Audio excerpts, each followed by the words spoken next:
expectoración ibómica. Por lo cual vamos a comenzar y vamos a ir con la definición de tos. La tos va a ser una contracción espasmódica y repentina de los músculos, donde va a haber la tendencia de, digamos por así decirlo, liberar el árbol respiratorio de secreciones y cuerpos extraños. Y es un marco reflejo, el cual lo vamos a escribir en estas fases. Las fases de la tos van a ser tres: la inspiratoria, la compresiva y la expiratoria. Recordemos estas fases para que luego entendamos la última parte, que es la conclusión de la tos. La fisiología.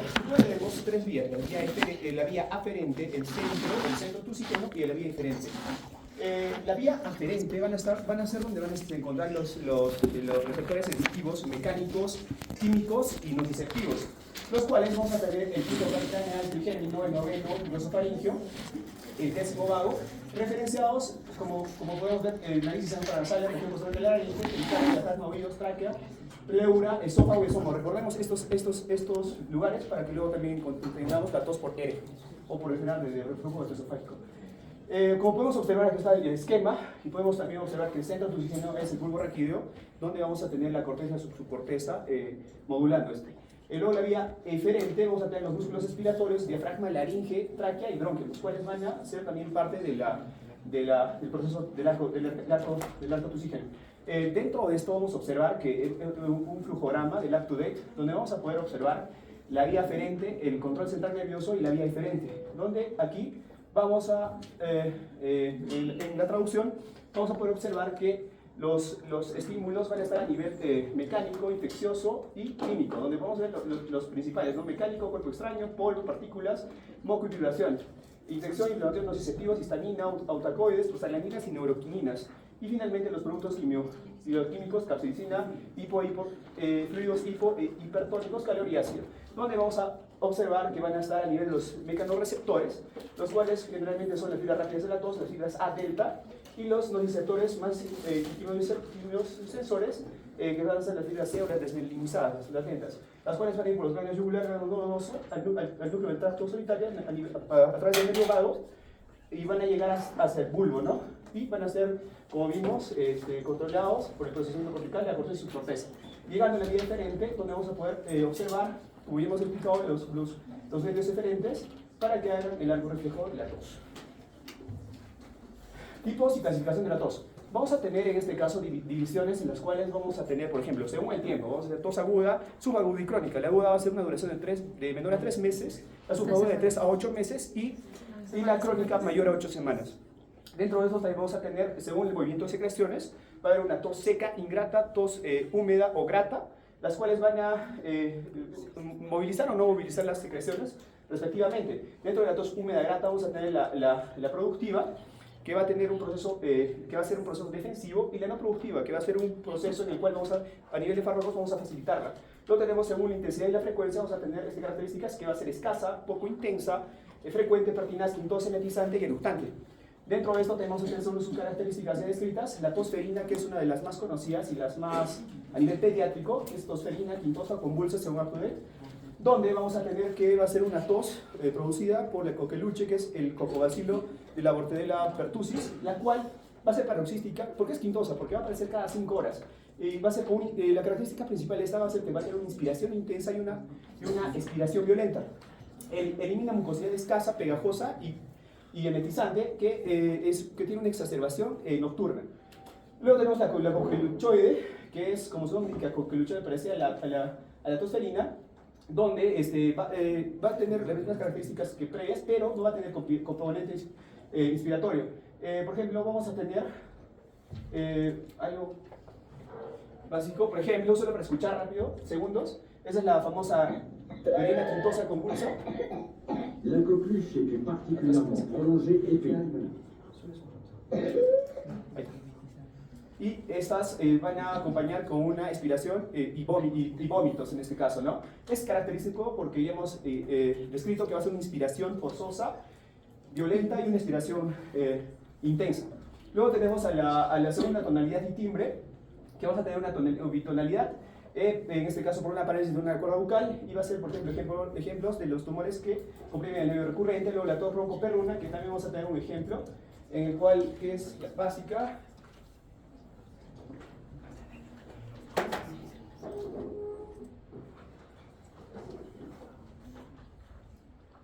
Ya. Y es la referencia, recordemos, como la de los perritos, ¿no? Luego la fonofónica, el timbre apagado con el propio de la laringitis TBC y mal cierre de la epiglotis. Luego tenemos la clasificación de la tos aguda, que es un enfoque clínico muy importante, donde vamos a tener que la etiología común de esta va a ser el resfrío común, la bronquitis aguda, COVID-19, exacerbación de asma, EPOC, y otros como el TBC y el cáncer pulmonar. Recordemos que la TBC es uno de los principales, que va a estar en todas las toses relacionadas a estas. Ahora, lo importante dentro de la historia clínica, vamos a tener que la anamnesis va a estar enfocada en el lugar de residencia, de ocupación y viajes según el contexto en el cual se encuentre el paciente. Luego, los diagnósticos amenazantes van a estar relacionados con las banderas rojas que tenemos. La hemoptisis, las personas que fuman mayores de 45 años, adultos entre 55 y 80, esos van a ser los diagnósticos relacionados con los diagnósticos amenazantes como la neumonía, exacerbación de asma, embolia pulmonar y falla cardíaca. Los más importantes son la hemoptisis, disnea, disfagia, vómitos de neumonía recurrentes. En este caso vamos a tener cuidado justamente con los diagnósticos amenazantes relacionados. Sí.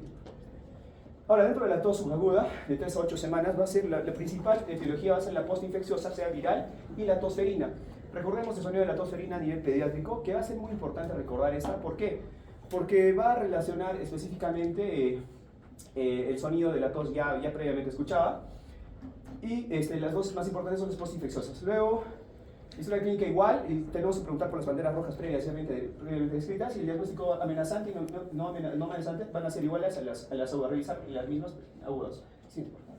Y finalmente tenemos la crónica, que son mayor de 8 semanas, que la etiología va a ser, el principal va a ser el síndrome de goteo postnasal, asma ERGE, el cual el ERGE vamos a poder referenciarlos como paciente que se recuesta con pirosis, estimulación vagal, justamente lo que ya mencioné dentro de los nervios ya previamente explicados, y el tos produce fenómenos basal-GAT, el de Valsalva positivo con el aumento de presión intratecal, ¿no?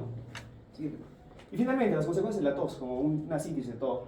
Vamos a tener que el aumento de la presión intratorácica va a estar referenciado con la dificultad de retorno venoso en la aurícula derecha, y esto va a dar ingurgitación yugular, las hemorragias conjuntivales, epistaxis, hemorragias cerebrales, ya previamente descritas, y el aumento de la presión intraabdominal, que van a dar justamente el vómitos en emesis, incontinencia orina y heces. Apellido, por favor. Mora, doctor.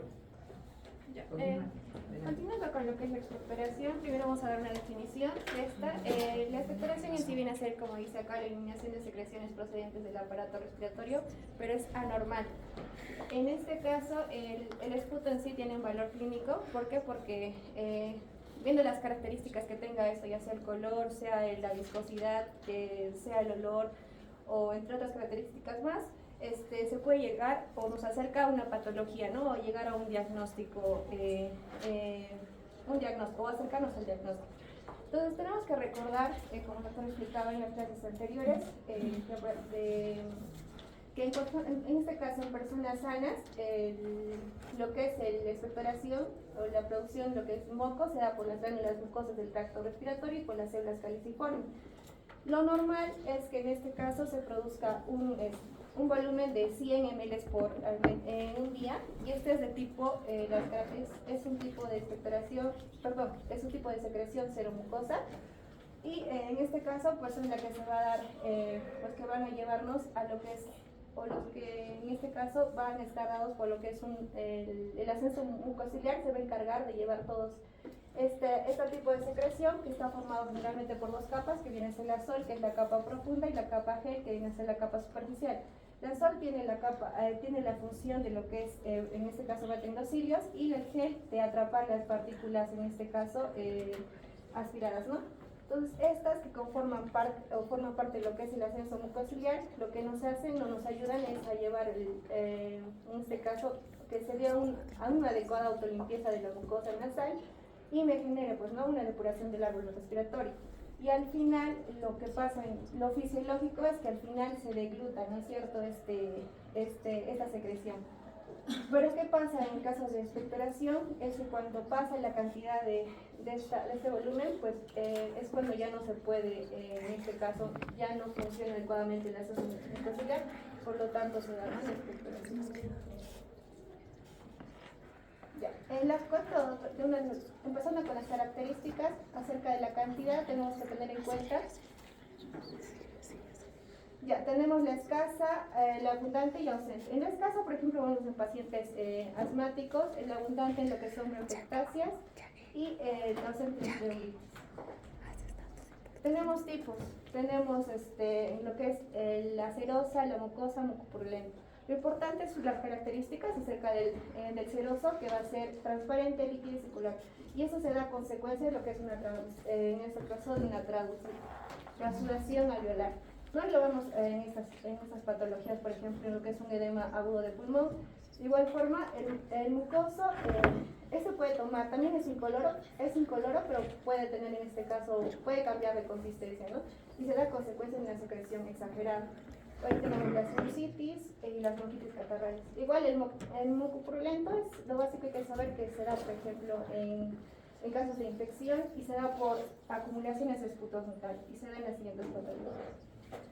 Tenemos la purulenta de igual forma, que se da en los que son los procesos altamente supurativos, en este caso la medular, que se da en cavernas tuberculosas, la sanguinolenta en las siguientes patologías. Ya, en cuanto al color, por ejemplo tenemos al salmonado, que viene a ser que está acompañado como por ejemplo salpicado, se le puede decir de sangre. El espumoso lo podemos ver en el edema alveolar recipiente, el perlado se ve en la crisis asmática.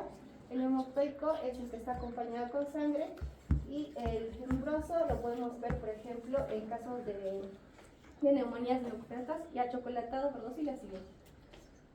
También hay que tomar en cuenta lo que es la viscosidad, el olor y el sabor. Por ejemplo, la viscosidad va a depender tanto de lo que es la cantidad de agua que puede tener, en este caso, expectoración y entre otras características más. Y estos pueden ser adherentes, necróticos, fluidos, con membranas, con granos micóticos y con cuerpos extraños. En cuanto al olor y el sabor, generalmente te lo va a referir el paciente, porque obviamente que tú no vas a... Ya, entonces ahí tenemos, por ejemplo, en caso de lo que es un olor putrido, se ven en lo que son los abscesos pulmonares, la levadura, por ejemplo, a la micosis, y aquí un aljanol, el olor a yeso mojado que se da en bronquiectasis, y el sabor de igual forma. Ya, vamos a pasar. ¿Apellido? Medina, Fran. Con la hemoptisis. Para resumir todo esto, ¿qué pasa con la hemoptisis? Imaginemos que nosotros tenemos arterias y venas en el pulmón. Perdón, ya, tenemos arterias y venas en el pulmón. ¿Qué pasa con esto? Vamos a tener una ruptura de la arteria como tal. Esta sangre como tal va a llegar a los bronquios. Entonces, ¿qué pasa? Al llenarse como tal esta cavidad con sangre va a tener que salir por algún lugar. Entonces, ¿cómo sale? Sale a forma de tos. Entonces, la hemoptisis como tal va a ser la expectoración de tos con sangre. ¿Por qué se caracteriza esto? Sigamos con el ejemplo de que es una arteria, porque va a ser una sangre franca. Es decir, que esta va a ser una sangre escarlata, va a ser un rojo vivo porque es oxigenado. Después vamos a ver para qué nos sirve diferenciarlo. Como vemos allá, puede ser de arterias pulmonares o bronquiales, y dependiendo de esto, por ejemplo, en pulmonares vamos a tener una baja presión, o en las arterias bronquiales una elevación de la presión. Ahora, la clasificación va a ser según el volumen en el que este es expulsado. Por ejemplo, lo más importante va a ser si es que es masiva, que va a ser a partir de 600 mililitros. Sin embargo, actualmente no se usa esta tabla como tal para cuantificarla, porque es muy difícil que un paciente te diga, he botado tantos heces en tanto tiempo.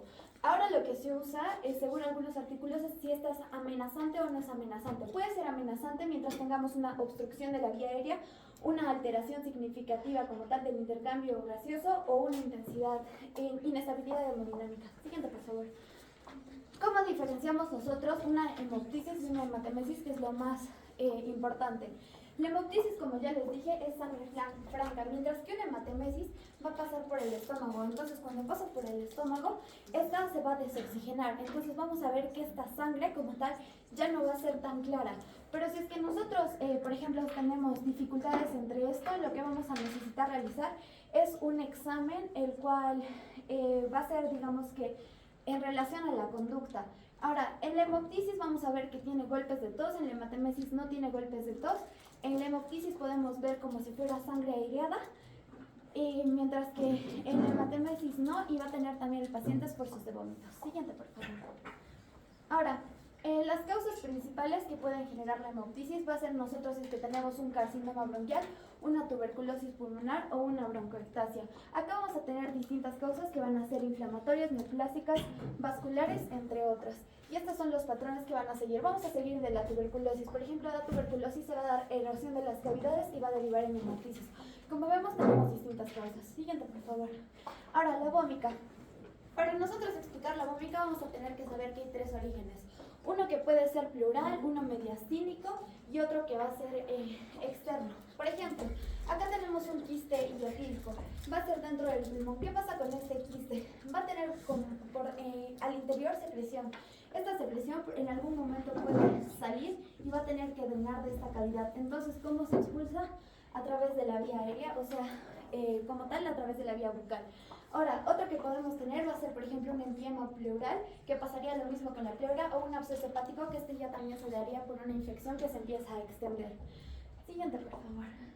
Ahora, ¿qué vamos a poder ver acá? Lo principal característica semiológica es que el paciente va a tener pérdida de la intensidad como de la tos, o va a tener una presencia intensa de la tos, y una sofocación. Y algo que tenemos que tener en cuenta es que si este material es pútrido al expectorar, puede ser una infección por algún anaerobio. Siguiente, por favor. Rojas, doctor. Ahora vamos a presentarles el caso clínico. Y bien, vamos a empezar con la inspección general. La paciente aparentaba una edad de 85 años, tenía la fase de pálida y senil. El estado de gravedad era grave debido a que la paciente dependía de oxígeno. Le encontramos en una actitud de cúbita dorsal. La paciente contaba con dispositivos como la vía central con apósito al lado derecho del cuello, además de la cánula binasal. En cuanto a la anamnesis, esta fue realizada de manera indirecta, ya que la paciente no podía respondernos por su estado, entonces se le hizo a un familiar, en este caso a su hija. Entonces el caso se trata de una paciente de 85 años, mujer. Ella es viuda, ama de casa y ingresó al hospital por emergencia el 9 de julio y al servicio de medicina B ingresó el 19 de julio. En cuanto al tiempo de enfermedad, más o menos 10 días, la forma de inicio brusco debido a que todo esto se desencadenó por una caída.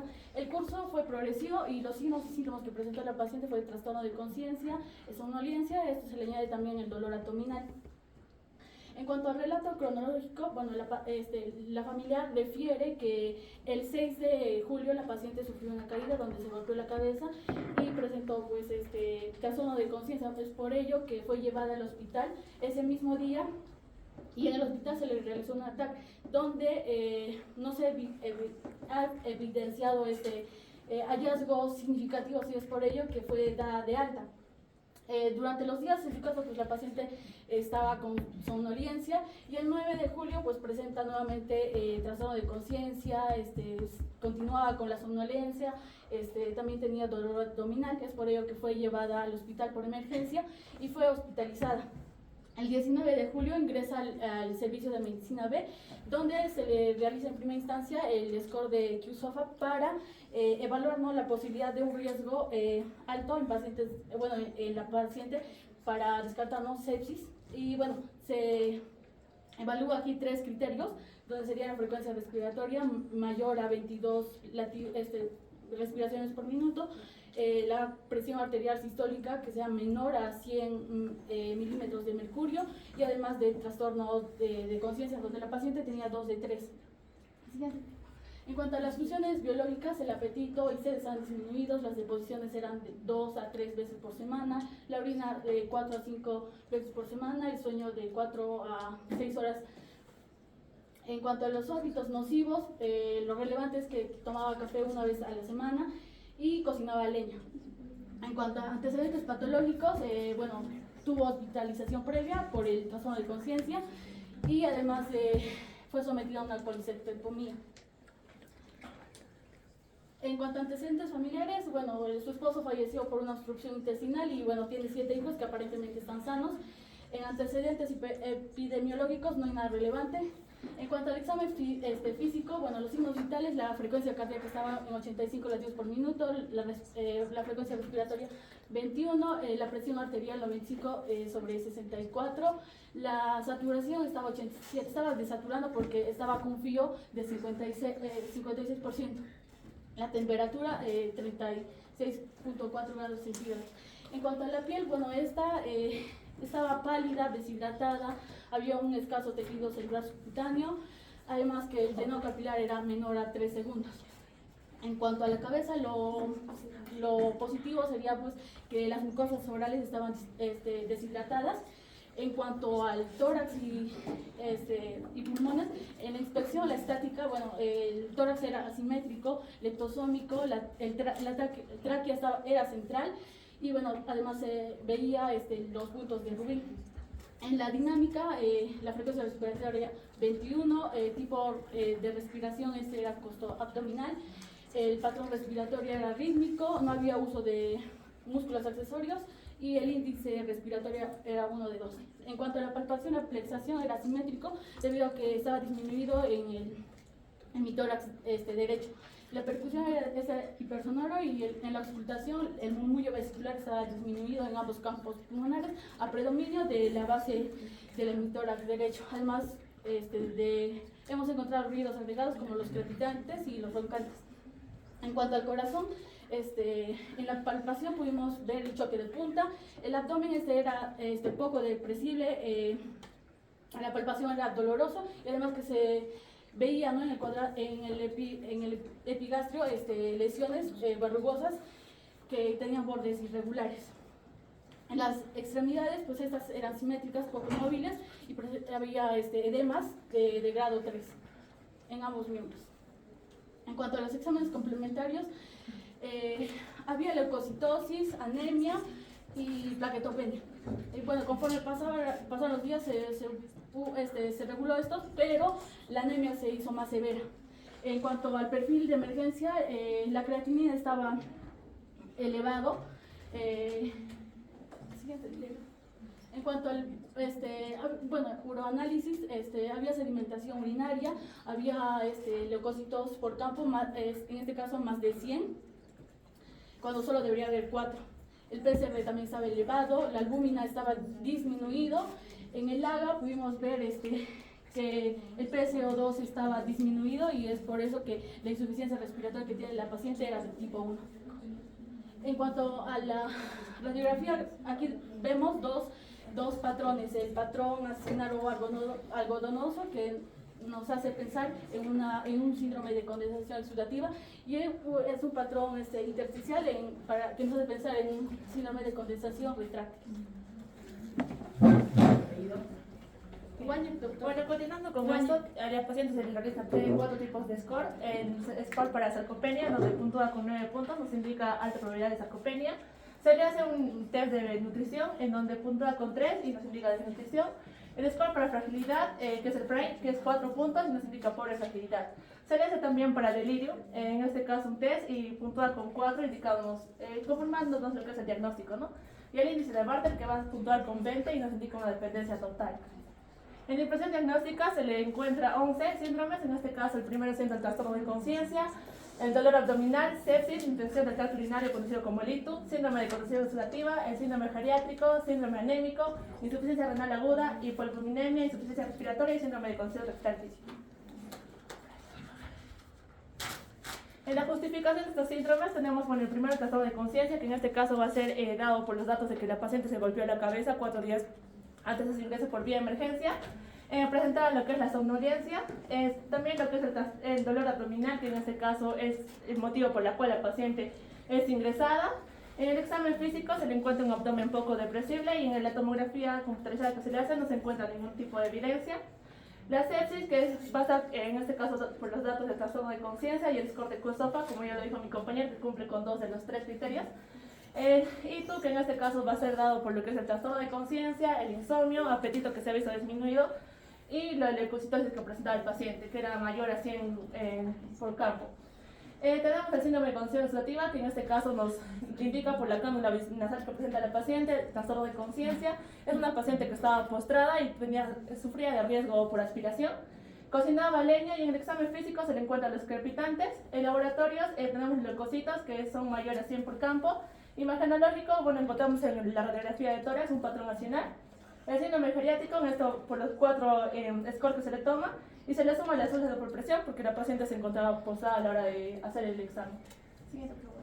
En el síndrome anómico, en este caso va a ser por la epsilina, que es una hormona que va a ser secretada por lo que es el hígado. Debido a que la paciente presenta una sepsis, se va a causar una inflamación y va a dejar de producirse lo que es el hierro sódico, entonces nos condiciona un síndrome anémico. Presentaba la sepsis y el laboratorio, como en la hora del ingreso, presentaba una hemoglobina de 11 gramos por decilitro, y a la hora del examen que nosotros le realizamos, encontramos una hemoglobina de 7 gramos por decilitro, que había disminuido, ¿no? Y la insuficiencia renal aguda, que en este caso los datos que nos suman va a ser la deshidratación, el apetito que se ha visto disminuido, y los laboratorios que encontramos la creatinina disminuida con 3.6 miligramos por decilitro. En el caso de la hipoalbuminemia, puede haber 5 factores para perder albúmina. La primera puede ser por cirrosis, la paciente totalmente descartada. Orina o heces, hemos visto que esto se ha visto disminuida, entonces está totalmente descartada. Y sería en este caso la pérdida por la falta de aporte, no hay buena alimentación, y la sepsis que se produce en la paciente. Nos suma también los datos de que es una adulta mayor, es una paciente postrada, el examen físico era un edema blando de 3 cruces en los miembros inferiores, y el laboratorio que la albúmina estaba disminuida con 2.21 gramos por decilitro. La insuficiencia respiratoria, bueno, los datos que nos suma es el uso de oxígeno de la paciente, la cánula binasal. Presentaba disnea, en el examen físico el murmullo vesicular pasa en ambos campos, pero se ve disminuido en el tórax derecho. Se suma lo que son crepitantes y roncantes. Y los laboratorios que en el AGA, que es el PCO2, que tenía de 31.9 y nos indica un tipo 1. Insuficiencia respiratoria de tipo 1 porque es menor a los 44, ¿no?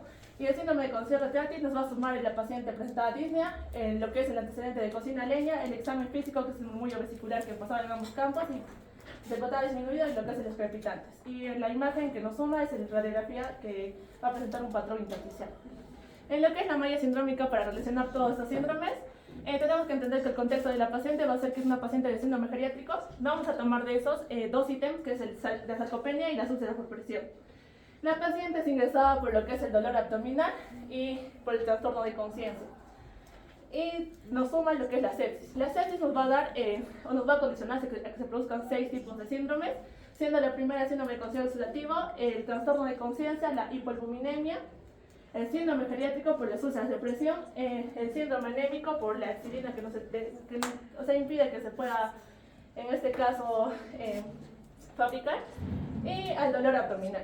El trastorno de conciencia, a su vez, nos va a sumar para 2 síndromes, uno el síndrome de conciencia oxidativa, otro la insuficiencia renal aguda, esto por la deshidratación, y también a lo que es la hipoalbuminemia por la falta de aporte. La insuficiencia renal aguda también va a ser un condicionante para sepsis, al igual que la ITU, y la ITU a su vez va a condicionar a un dolor abdominal.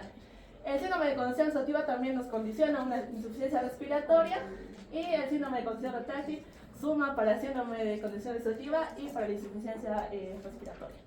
Y bueno, con eso concluimos.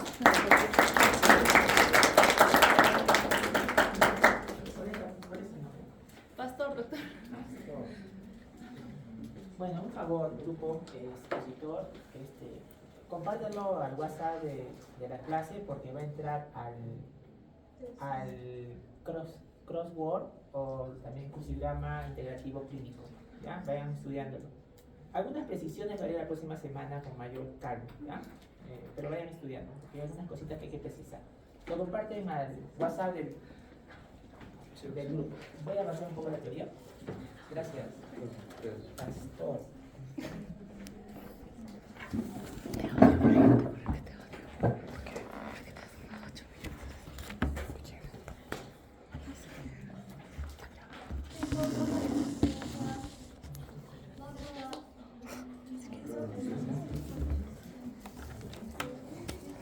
Bueno, yo apilato cada minuto que tengo de clase, porque de verdad ya he visto que ha sido un poco ágil la exposición, mucha información. Sí. Les agradezco, pero en verdad Es que mucho también me complica yo con tenía 2 horas de clase, tengo una, y el sílabo no se ha modificado, sigue siendo de 2 horas de clase, imagínense. Por eso no se marean, pero al quitarme 1 hora y solo me he reducido el sílabo, sigue siendo el mismo contenido. En todo caso, les pido un poco de comprensión esa parte, que los grupos traten de hacerlo en 21 minutos. Soy flexible, ¿no? Porque también no lo voy a cortar en pleno caso clínico que va a entrar al crossword tampoco, ¿no? De preferencia, primero empiecen el caso clínico. Entonces sí le puedo cortar con ganas en la parte de... Dale. Con ganas. Bien estratégico el grupo, no podría cortarle. Ya sabía. Todavía. Está bien. Todo vale. Todo vale. Sí, como. Bueno, jóvenes, yo a cada minuto voy a avanzar. Es que harta info. Y eso que te puedo decir, lo me resuelve No me corrido. gustaría que sea un monólogo esto. No me gusta que mi clase sea un monólogo, quisiera participar de ustedes también. Recuerden, jóvenes, semiología, medicina, tres cosas básicas, ¿ya? El arte de razonar. Lo estamos haciendo con ustedes, concordancia. Hoy día no me ha dado tiempo, disculpen. La próxima semana el grupo expositor sale a clase, sale al frente y va a resolver un test de concordancia de grupo y ustedes van a dar el test de concordancia individual.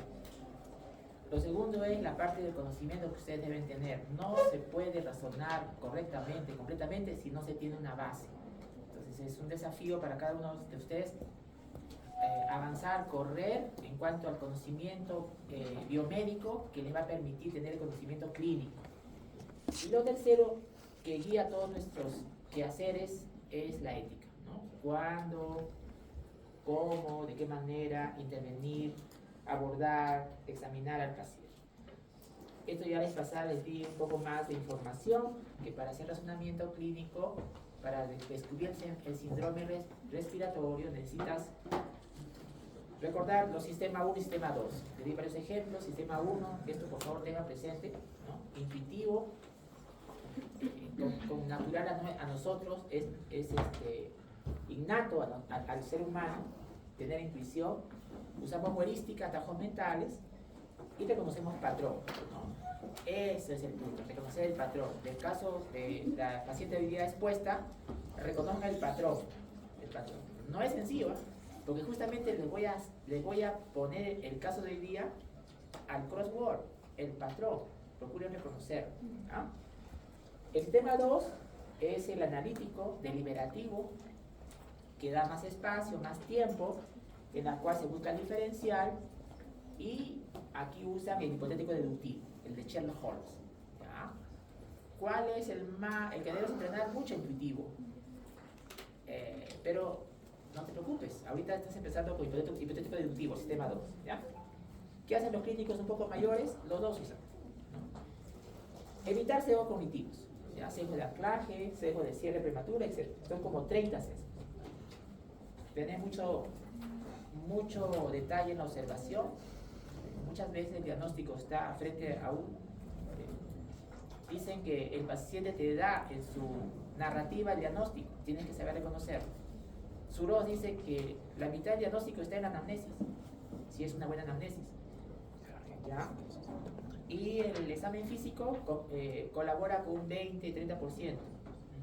O sea que una buena anamnesis, un buen examen físico, tienes 80% de diagnóstico. Y el 20% que queda te puede apoyar, si es necesario, el examen auxiliar. Entonces, así es, 50, 30, 20. ¿Ya? Bueno, no se olviden que nosotros tratamos enfermos, no enfermedades, ¿ya? El enfoque nuestro es en el paciente. Sin embargo, no dejamos de vista la ciencia, que es en la enfermedad, ¿ya? El buen médico trata la enfermedad, pero el gran médico trata al paciente. No se olviden ese punto, ¿ya? Y el super médico es el que previene la enfermedad, ¿no? Eso es lo más importante. Bueno, entramos a respi.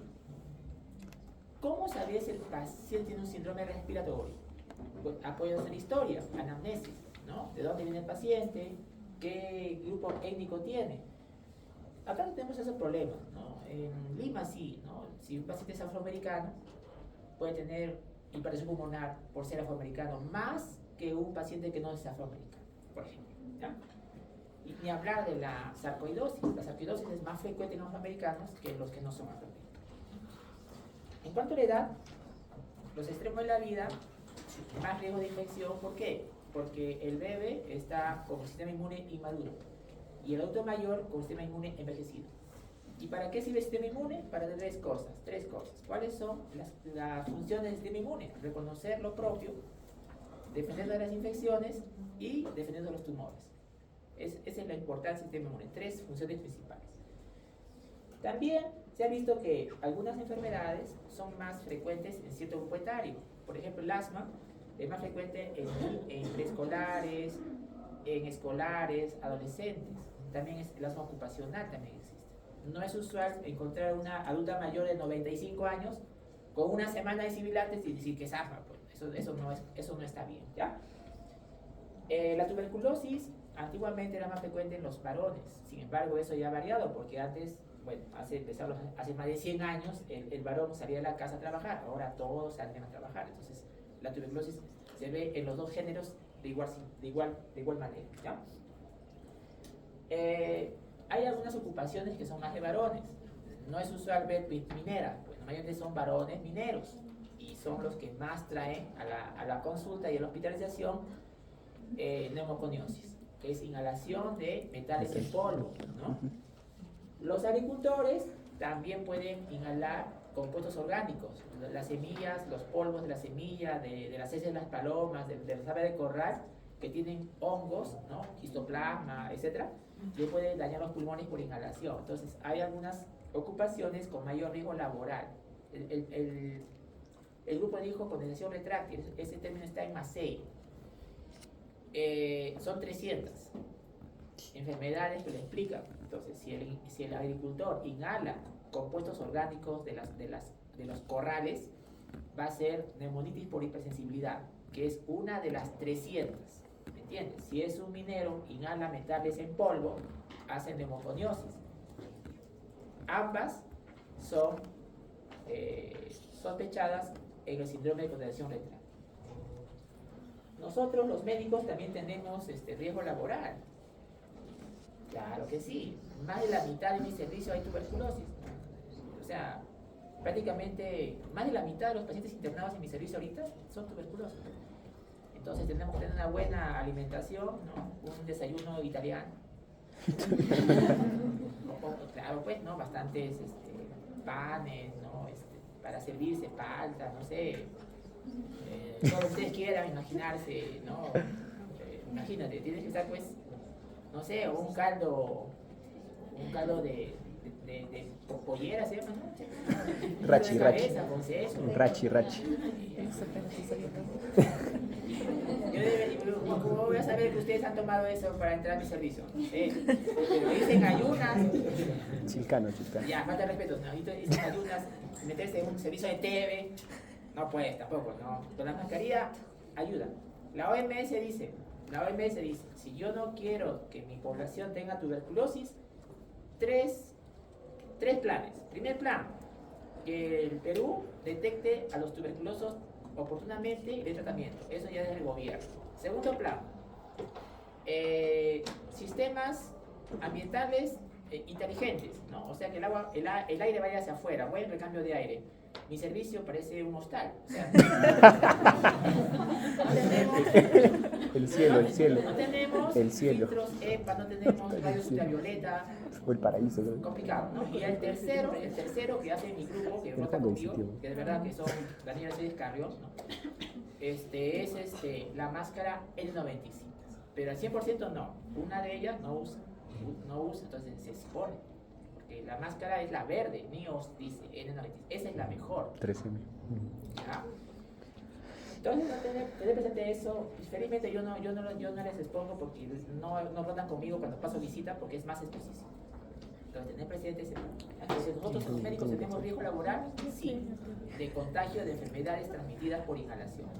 COVID, TB, neumonías atípicas, por virus, etc. Bueno, voy a tener esta parte. También los músicos de instrumentos de viento tienen también microtraumas en la vía respiratoria, el que toca el trombón. Sicuani son endémicas de hidatidosis pulmonar por la interacción entre la oveja o el ganado bovino, digamos los canes o los perros y nosotros. Nosotros entramos a ese ciclo biológico de inococo granuloso como un huésped hospedero accidental.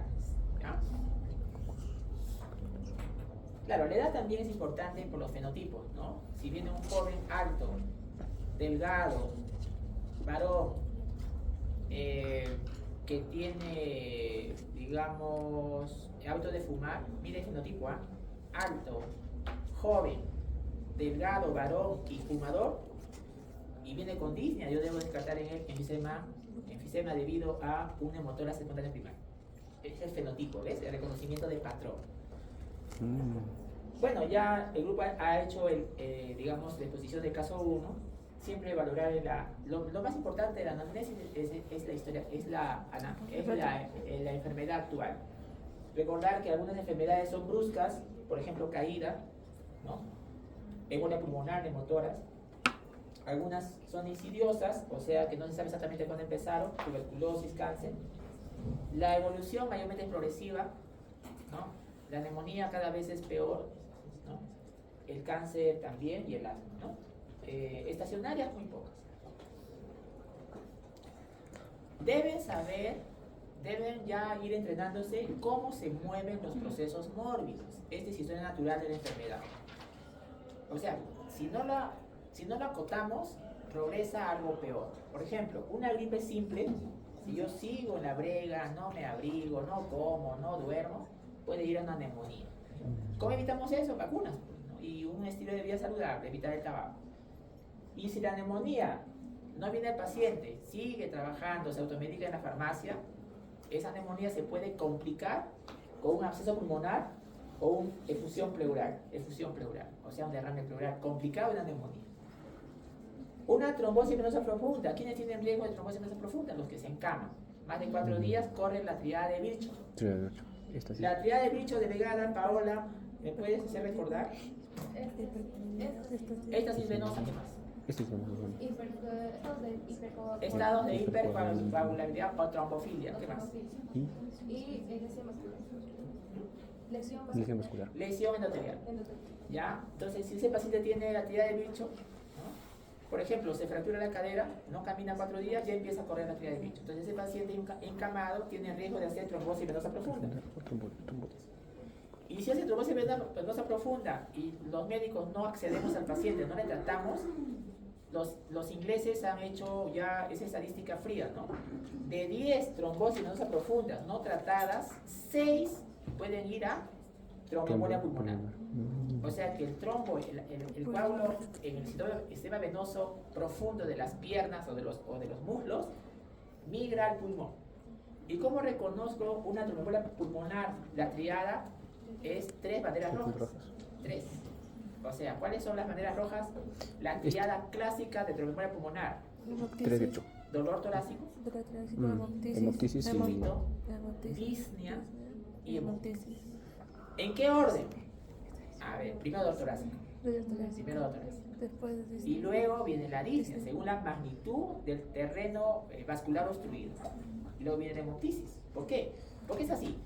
Porque si ocluye la arteria pulmonar, el tejido pulmonar que se nutre, se necrosa. Se infarta primero y luego se necrosa. Y el necrosarse es hemoptisis. Entonces, primero es dolor torácico, luego es disnea, según la magnitud, y luego hemoptisis. ¿Ya? Y de 10 embolias pulmonares que no tratamos los médicos, wow, problema, ¿no? Puede generar riesgo de muerte, ¿no? Paro cardíaco. Creo que me voy a quedar, porque ya son las 5 y ya me pasé. Entonces, aquí me quedo. Nos vamos para la próxima. Grupo expositor de disnea cianosis. Los espero en el hospital para darles el caso. El próximo miércoles vamos a...